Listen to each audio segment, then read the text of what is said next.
일본 판사 출신의 33년 경력 세이 히로시 분의 이탄작 법정에 들어서는 자 모든 희망을 버려라.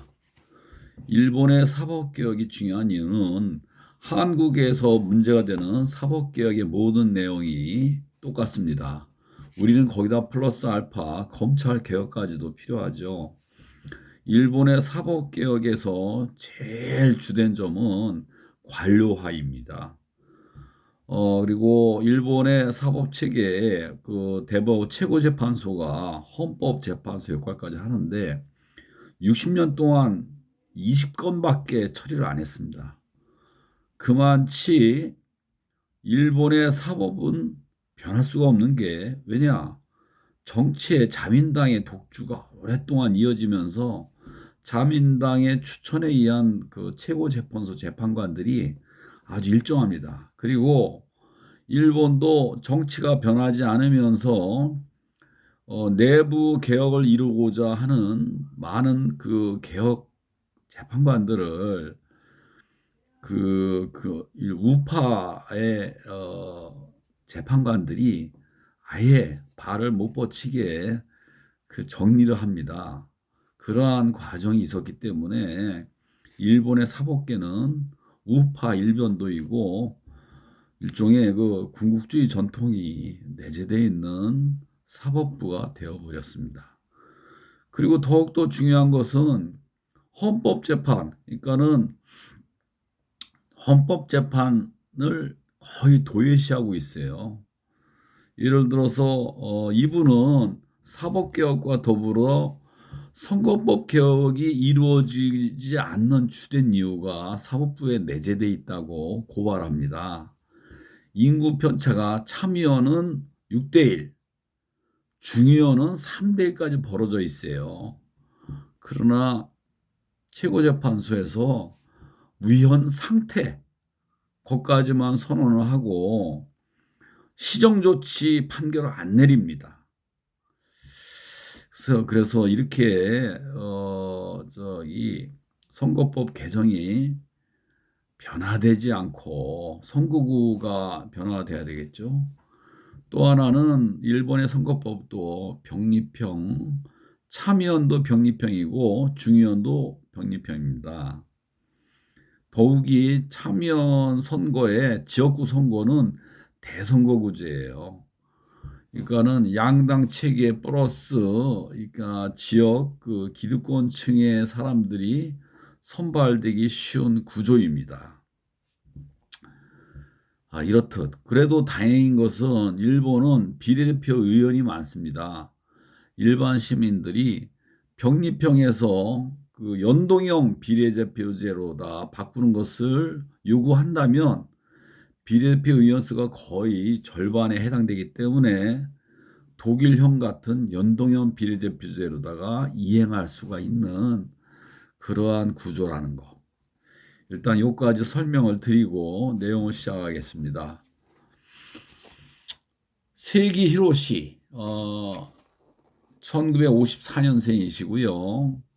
34년 동경대학교 법과대학을 학생 시절에 사법고시 합격해서 33년간 판사로 봉직하시고 그리고 지금은 대학교에 터를 잡고서 개혁적인 글을 많이 쓰고 계십니다. 아마 본인은 자유주의적 중도 보수적인 이러한 성향이지만 하여간 이 내용을 일본의 많은 사법의 문제를 앞으로도 끝까지 추적 관찰한다는 본인의 소신을 책 말미에 밝혔습니다. 맨 처음에 저도 이 점은 동의를 합니다. 사실 재판이 쉬운 게 아니죠. 진실을 정확히 아는 것도 어려운 일이고 그리고 본인도 이러한 재판이 어렵다는 것은 인식을 합니다. 그리고 본인이 맨 첫머리에 본인이 겪었던 재판 중에서 4가지 재판의 사례를 꺼내면서 재판이 어려운 이유에 대해서 설명했습니다. 저는 이런 지점에서 배심제 도입이 절실함을 느낍니다. 왜냐하면 여러 명의 배심원들이 그 진실을 알고자 하고 법정에서 이루어지는 과정을 보면서 좀 더 많은 사람의 다수결 합의로다가 진범을 잡는 과정이 필요함을 느낍니다. 재판관들이 아무리 뛰어난 정성을 들여도 놓치기 힘든 부분은 배심원들이 더욱더 잘 캐치할 수 있다고 생각하고 이 세기 히로시 이분도 배심제 도입을 적극 요구하고 있습니다. 맨 처음에 이게 나와요. 국제적인 표준. 형사재판에서 무죄 판결에 대해서는 검사가 상소할 수 없는 것이 요즘의 국제 표준이다. 일본의 경우는 그렇지 않다. 한국도 마찬가지죠. 검찰의 무세한 상소, 이것은 시급히 개선이 돼야 됩니다. 민사 같은 경우는 또 일본 같은 경우 1심뿐만 아니라 2심도 사실심을 하고 있기 때문에 이것은 문제가 있다고 주장하십니다. 그리고 여기서 또 이분 강조를 해요. 결국 재판은 1심이 중요한 겁니다. 1심. 민사든 형사든. 그래서 선진국에서 배심제로 하면은 1심에서 판결이 사실심으로서 확정이 됩니다. 그리고 2심이 법률심이고 3심이 판례심이에요. 이것이 일본과 한국에서는 굉장히 변형돼서 1심을 2심이 아무런 그 근거도 없이 1심을 형해화시키고 2심 판사 출신들이 전관 예우를 누리고 더욱이 대법원도 구제심을 하기 때문에 대법관 판사들이 아주 그 전관 예우에 높은 금액으로다가 세팅되어 있는 대한민국 현실. 일본은 그나마 2심이 4, 5심이고 3심 같은 경우가 그렇게 우리처럼 구제심이 남발되지는 않습니다. 이게 서양의 선진 스타일, 일본 스타일, 변형되어서 들어오는 대한민국 스타일, 요 세 가지만 구분하면 사법개혁에 대한 목표는 뚜렷한 것입니다. 이런 점은 법률가들이 더욱더 이렇게 일본 같은 경우는 재판관 출신 분이 고발하고 있지 않습니까? 이런 점에서 대한민국의 법률가들의 자각을 요구합니다.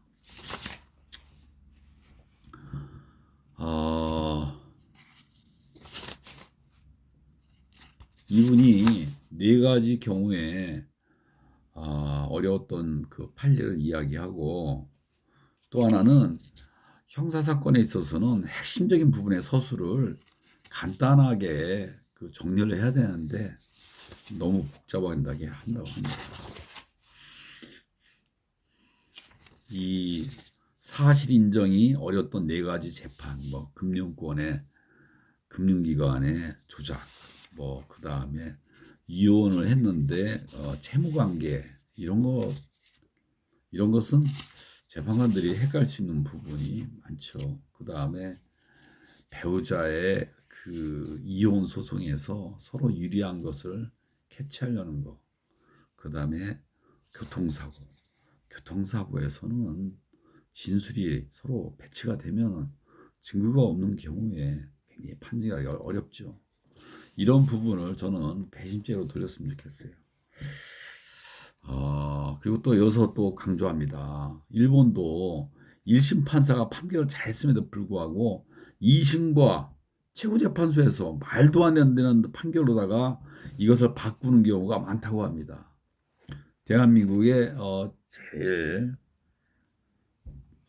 문제가 된 것이 그 KTX 여승무원 재판 1심, 2심 대법원에서 바꿨죠. 이거는 말도 안 되는 사건이었죠.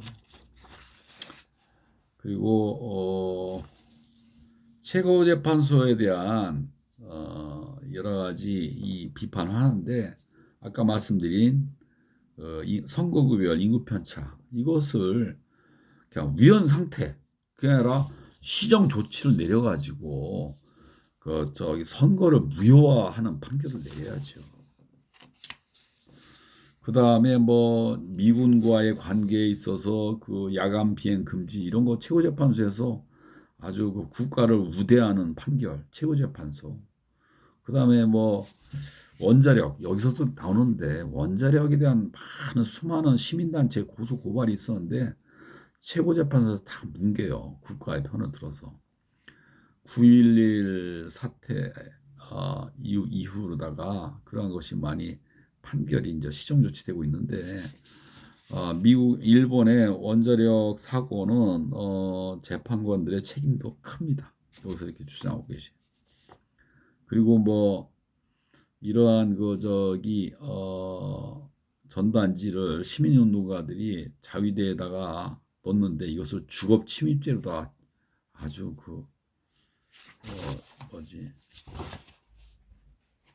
처벌을 합니다. 그리고 일본의 형사사법이 잘못되어 있는 거, 인질사법. 그러니까 취조한다고 해가지고 24시간, 48시간 그 변호인 입회 없이 조사하는 거. 이런 거 아직 일본에나 이런 거는 또 우리보다 더 후지네요. 구속도 원칙적으로 다 10일인데 뭐 20일까지 연장하는데 이렇게 영장에 대해서 판사들이 검사들의 그 판결을 많이 그냥 지지해 주는 거. 이러한 분위기가 한국과 일본입니다. 여기 다 고발되고 있어요. 그리고 이 검찰의 수사 기소에 관한 권한이 크다. 웬만한 거 수사 기소 분리에도 불구하고 한번 재수사할 경우에는 직접적으로 다 또 수사까지 손을 대니까 이게 수사 기소는요 분리를 원칙으로 해서 엄격하게 지켜져야 합니다. 일본도 문제 많고 일본에 뭐 세 군데 지검 그거는 도쿄, 오사카 또 나고야인가 그 이제는 아주 뭐 고위층 부패는 뭐 수사 기소 문제가 많습니다. 그 책은 따로 도쿄지검 투수 이 책에서 고발되고 있으니까 3탄호다 이것을 다시 요약해 드리겠습니다.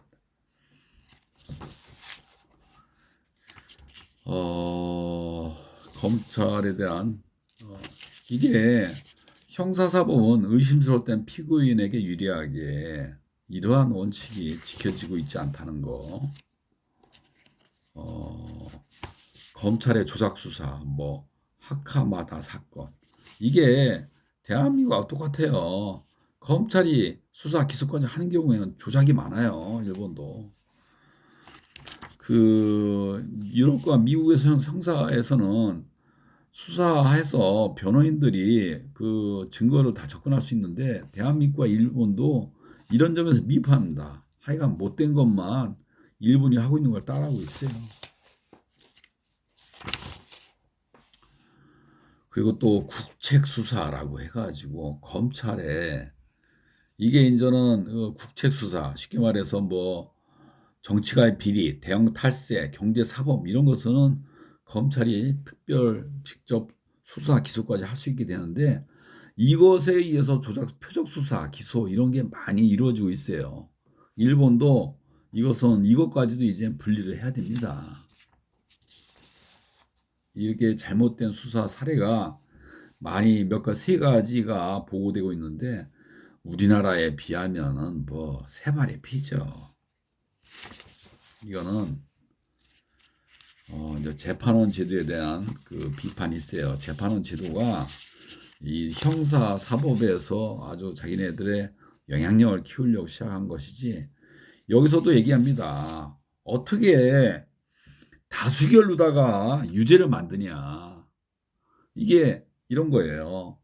재판관 3명에 재판원 6명이니까 재판관 3명이 재판원 2사람만 더욱더 설득하면은 이렇게 절반을 넘겨서 유죄를 때릴 수 있는 거예요. 여기서 더욱더 얘기하는 것은 이러한 독일, 프랑스의 참심제도 유죄는 3분의 2 이상의 찬성을 원칙으로 하고 있거든요. 이러한 지점을 저기 일본에서는 도대체 왜 이렇게 말도 안 되는, 그리고 또 유럽에서는 배심원이나 참심원 모두 의견을 먼저 일반인이 먼저 냅니다. 그러나 일본 같은 경우는 비밀 원칙으로 하고 재판관들이 먼저 설명을 합니다.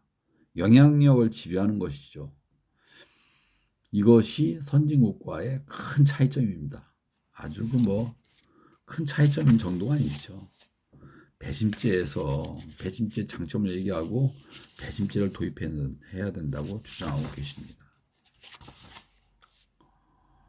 그리고 또 명예훼손, 이 명예훼손이 말도 안 되는 것을, 그러니까는 언론 재갈을 물리기 위해서 비용도 올리고 그러한 것을 비판하고요.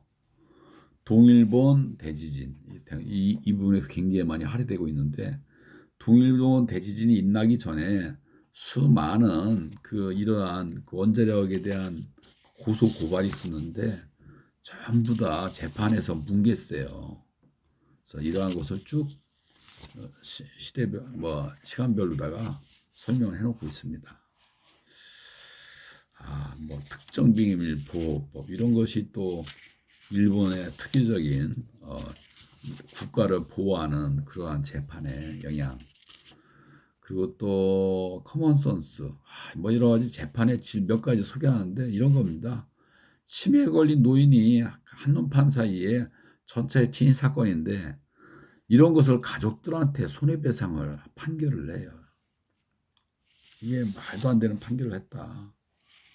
일본 사회가 어떻게 되고 있냐. 그리고 여기서는 또 일본 재판소에 재판의 역사에서 좌파 척결 분위기도 있었고, 그 다음에 개혁적인 재판관들을 따로 청록회 모임을 와해시키고, 그래서 극우 보수화되는 과정도 책에 써 있고요. 처음에 최고재판소가 재판관, 변호사, 학자 이렇게 3대 3대 3 이렇게 구성이 됐었는데 지금은 재판관 6명에 변호사 4명, 검찰관 2명, 행정관료 2명, 법학자 1명. 이런 건 또 우리보다는 좀 더 그래도 낫죠. 그래도 처음에 시작한 것보다 많이 무너졌다는 점, 그 점을 지적합니다. 재판소의 이러한 커리어 시스템을 근본적으로 깨우치려면 변호사 출신 중에서 판사가 되는 그러한 과정이 많이 이루어져야 되고, 그 실제로 미국의 판사들의 호봉수가 올라가면 우리 돈으로 연봉 2억까지는 된다고 합니다. 이것은 미국에 버금가는 금액이니까 이렇게 유능한 변호사 출신 중에서 법관을 채용해서 법조 1호나 그 지도가 필요하다고 굉장히 중요하게 생각하고요. 여기 보면 가정재판소가 굉장히 소외되고 무슨 그냥 재판관 중에서 무슨 한지로 생각하는데 이거에 대한 폐해도 잘 설명해 놓고 있어요.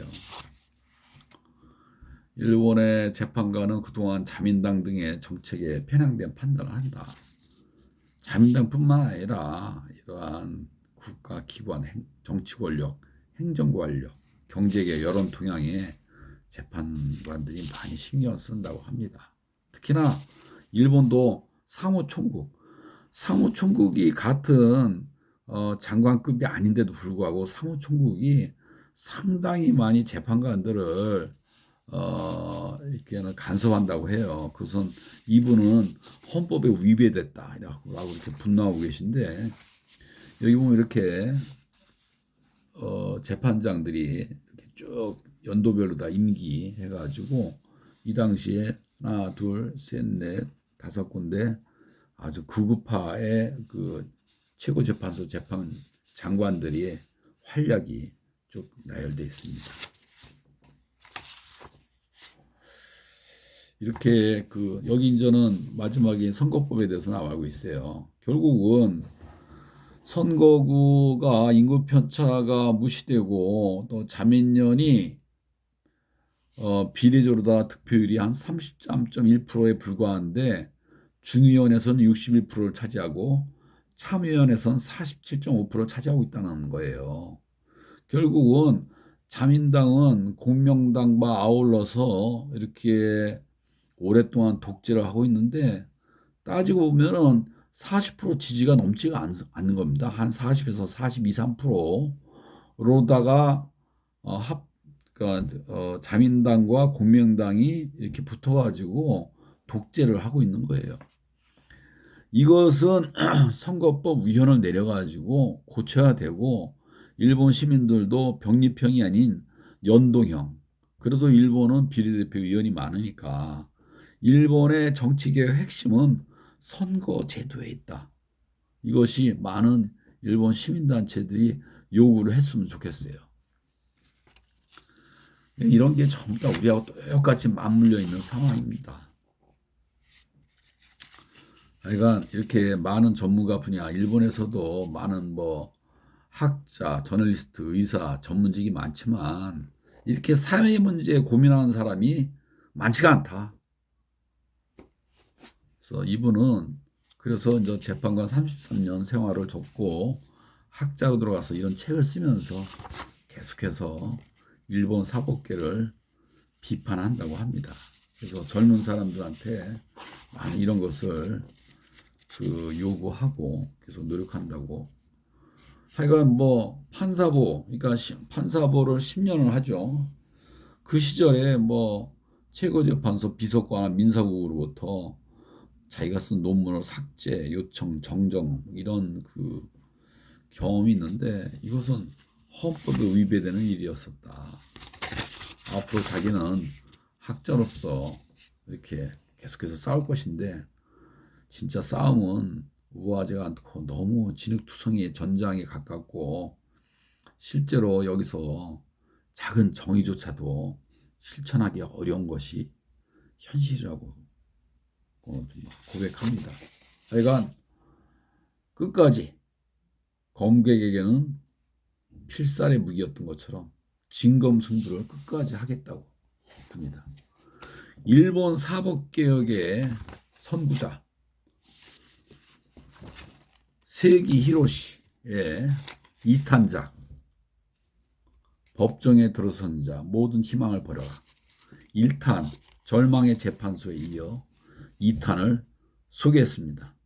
3탄은 도쿄지검 특수부의 붕괴를 통해서 일본에서 검찰이 수사 기술을 함께하면 어떻게 망가지는가에 대해서 한번 평가를 해드리겠습니다. 세기 히로시 일독을 권합니다. 감사합니다.